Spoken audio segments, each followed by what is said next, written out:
नमस्कार, मैं हूं आत्म प्रकाश। आपका मेरे चैनल खुश रहो में स्वागत है।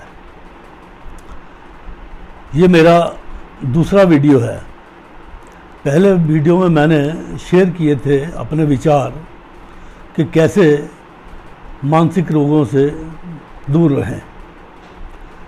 आज का जो मेरा टॉपिक है वो है रिटायरमेंट के ऊपर, how to live happy retired life. दोस्तों, मैंने ये देखा है कि जैसे जैसे रिटायरमेंट का समय नज़दीक आता है, लोगों में कुछ बेचैनी सी शुरू हो जाती है। उन्हें लगता है कैसे समय गुजारेंगे, क्या करेंगे, पैसा भी कम मिलेगा, ज़िंदगी कैसे चलेगी, वगैरह वगैरह। बहुत सी बातें हैं जिनके बारे में आदमी सोचता है। लेकिन मैं अपने व्यक्तिगत अनुभव के आधार पर ये विचार व्यक्त कर रहा हूँ। हो सकता है आप मेरे विचारों से सहमत हों। देखिए, ये तो एक शाश्वत सत्य है कि जो आदमी नौकरी में है उसकी रिटायरमेंट तो आनी ही आनी है। पहली बात तो ये है कि we should be mentally prepared कि ठीक है यार, रिटायरमेंट आ रही है। दूसरी बात, आजकल जो लोग सरकारी कर्मचारी हैं, सरकारी सेवा में कार्यरत हैं, उनको अच्छा खासा पैसा मिल जाता है। जैसे लीव एनकैशमेंट है, ग्रेच्युटी है, कम्यूटेशन है, और उनका अपना जो टाइम टू टाइम जोड़ा गया जीपीएफ है। तो पहली चीज़ तो ये है कि आज का रिटायर्ड आदमी पैसे से इतना मोहताज नहीं होता है। अच्छी खासी रकम उसके हाथ में आ जाती है। दूसरी बात, जो एक मुश्त रकम आती है, इसके अलावा पेंशन की भी सुविधा काफ़ी कर्मचारियों को है। तो देखा जाए तो फाइनेंशियली इतना ज़्यादा प्रॉब्लम नहीं आती। जो खर्चा आपका ऑफिस में आने जाने का है वो बचता है। तो कुल मिलाकर के फाइनेंशियली ज़्यादा चिंता करने की आवश्यकता नहीं है। अब रहा टाइम कैसे पास हो। अरे टाइम का तो ये है कि आप जब तक सर्विस में रहे, आपने अपने पूरे काम किए, आपने दफ्तर का काम किया, आपने घर परिवार को संभाला, आपने बच्चों को पढ़ाया और दुनियादारी के बहुत सारे काम किए। अब ये समय आपको मिला है, आप ये समय अपने आप पे व्यतीत कीजिए।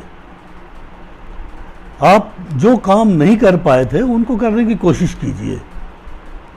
जैसे आपका इंटरेस्ट अगर लिटरेचर में रहा हो, समय के अभाव में नहीं कर पाए, या आपका कहीं घूमने फिरने का, जाने का आने का विचार रहा हो, या और भी कई काम हैं, उन कामों में अपने आप को व्यस्त कीजिए। जब आप व्यस्त रहेंगे तो आप खुश रहेंगे, चिंता की कोई बात ही नहीं है। और सबसे बड़ी बात यह है कि आपको जो पैसा मिला है, सबसे पहला काम तो यह है उस पैसे को अच्छा जगह पे रखना, सुरक्षित जगह पे रखना, और उसके ऊपर दो पैसे और मिल जाएं आपको, इसके बारे में विचार करना जरूरी है। अब मेरे विचार में तो सबसे ज़्यादा सुरक्षित जगह या तो बैंक्स या पोस्ट ऑफिसेस। इनके अलावा पैसे में इंटरेस्ट तो मिलता है अधिक, लेकिन जितना इंटरेस्ट अधिक उतना रिस्क अधिक। और ये उम्र जो है ये रिस्क लेने वाली उम्र नहीं है। आपको कम इंटरेस्ट मिलता है, कोई बात नहीं, लेकिन आपका पैसा सेफ है। और इसमें भी एक सीनियर सिटीजन सेविंग स्कीम है जो पोस्ट ऑफिसेस और नेशनलाइज्ड बैंक्स में अवेलेबल है, जिसमें 15 लाख रुपए तक प्रति व्यक्ति जमा कर सकता है। उसका रेट ऑफ इंटरेस्ट जो फिक्स्ड डिपॉजिट वगैरह हैं उनसे कुछ अधिक होता है। और अगर हस्बैंड वाइफ दोनों सेवानिवृत्त हैं तो 30 लाख रुपए आप आराम से वहाँ पर इन्वेस्ट कर सकते हैं और उससे आपको अच्छी आमदनी भी हो सकती है। वो पेंशन तो आपकी है ही है। दूसरी बात, जिन लोगों को मेडिकल सुविधा गवर्नमेंट देती है उससे तो अब अच्छी कोई बात नहीं है, लेकिन जिन लोगों को मेडिकल की सुविधा नहीं है, मेरे विचार में उन्हें मेडिकल इंश्योरेंस ले करवा लेनी चाहिए। आजकल तो मेडिकल इंश्योरेंस जो है पॉलिसी, ये तकरीबन 80-90 साल तक भी मिल जाती है। तो शरीर में रोग का कुछ पता नहीं लगता, तो आप लोगों को चाहिए कि अगर आपका मेडिकल इंश्योरेंस कवर नहीं कहीं पर है तो मेडिकल इंश्योरेंस ज़रूर से ज़रूर लें, तो इससे भी एक चिंता मुक्त होता है आदमी। फिर आप लोग अपना यारी दोस्ती का सर्कल जो है, इस सर्कल को ख़त्म मत होने दें, संपर्क बना के रखें। जब आप दोस्तों से मिलते हैं, ज़रूरी है कि आप बातचीत करते हैं, आपके मन में कुछ विचार होते हैं जो आप कहीं पे व्यक्त नहीं कर पाते हैं, वो विचार आप अपने दोस्तों में ही व्यक्त कर पाएंगे। तो अगर कोई बात अगर आपके मन में है, अगर आपको कोई कचोट रही है, तो आप जब दोस्तों में बैठेंगे तो आपका मन एकदम से हल्का हो जाता है। तो दोस्तों को कभी मत भूलिए, दोस्ती बना करके रखिए और ज़्यादा कदा मिलते ज़रूर रहिए।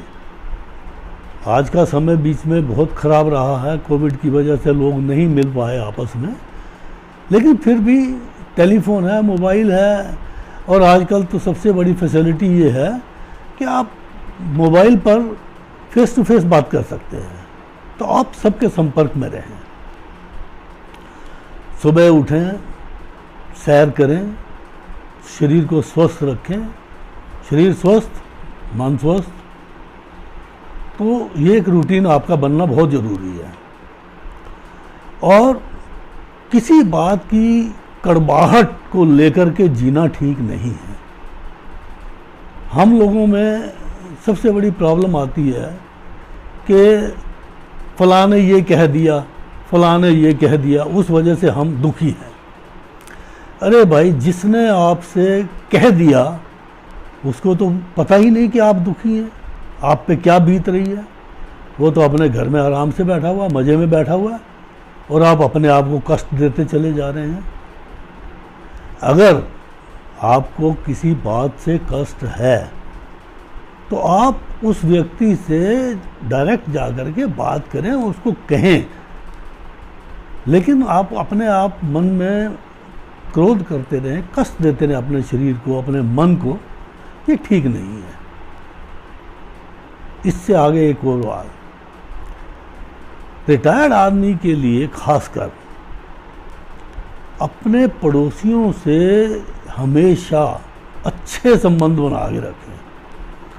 आपके पड़ोसी से बड़ा कोई भी आपका दोस्त या रिश्तेदार नहीं है।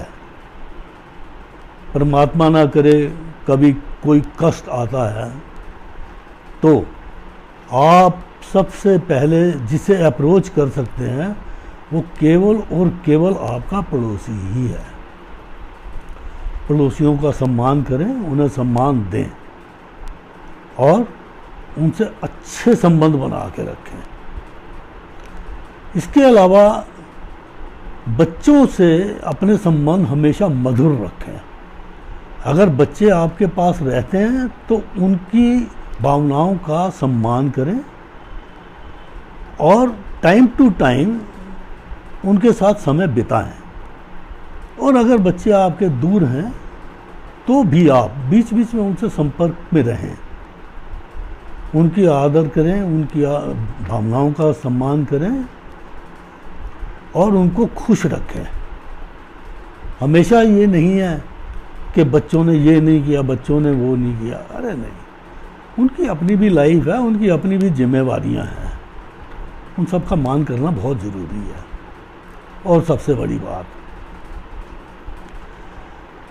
अपने लाइफ पार्टनर का कहना भी माने और मनवाएं भी, लेकिन आदर से। आपके मन में अपने लाइफ पार्टनर के प्रति पूरी तरह सम्मान होना बहुत ज़रूरी है। सारी ज़िंदगी आपकी उन्हीं के साथ कटी है और जो ज़िंदगी बची है वो भी उन्हीं के साथ कटनी है। तो ये छोटी छोटी चीज़ें हैं, अगर आप इन चीज़ों का ध्यान रखेंगे तो लाइफ खुश, कोई दिक्कत वाली बात नहीं है। रिटायर्ड लाइफ जो है वो कोई ऐसी प्रॉब्लम वाली नहीं है, और इसको खूब एंजॉय कीजिए। बस स्वस्थ रहो, व्यस्त रहो और खुश रहो। नमस्कार।